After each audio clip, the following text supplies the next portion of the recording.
یہ دنیا اس سے زیادہ کچھ بھی نہیں کہ ایک مسافر خانہ ہے، اور مسافر خانوں میں کوئی آ کر اپنی زندگی نہیں بساتا،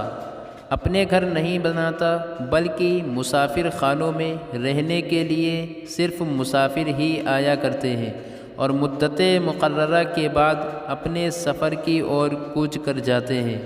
اس سفر میں اسے کئی راہی ملتے ہیں جو کبھی اس کے کام آتے ہیں تو کبھی وہ ان کے کام آتا ہے۔ اس سفر میں کسی کی ذات کو ہم سے نفع پہنچ جائے تو الحمدللہ،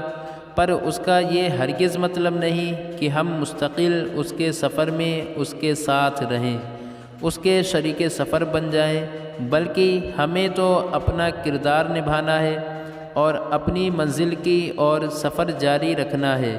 یہی بندہ مومن کی کہانی بھی ہے، وہ ایک مسافر کی حیثیت سے جیتا رہتا ہے،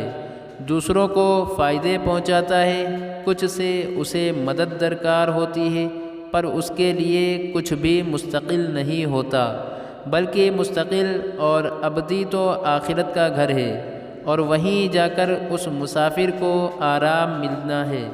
ایک حدیث میں آتا ہے کہ مجاہد نے کہا، ہم سے عبداللہ بن عمر رضی اللہ تعالی عنہما نے بیان کیا کہ رسول اللہ صلی اللہ تعالی علیہ وسلم نے میرا شانہ پکڑ کر فرمایا، دنیا میں اس طرح ہو جاؤ جیسے تم مسافر یا راستہ چلنے والا ہو۔ عبداللہ بن عمر رضی اللہ عنہما فرمایا کرتے تھے، شام ہو جائے تو صبح کے منتظر نہ رہو، اور صبح کے وقت شام کے منتظر نہ رہو۔ اپنی صحت کو مرض سے پہلے غنیمت جانو، اور زندگی کو موت سے پہلے۔ اللہ تعالی جل شانہ ہماری زندگیوں کو اپنی راہ میں قبول کرے اور ہمیں اس کی رضا میں گزارنے والا بنائے،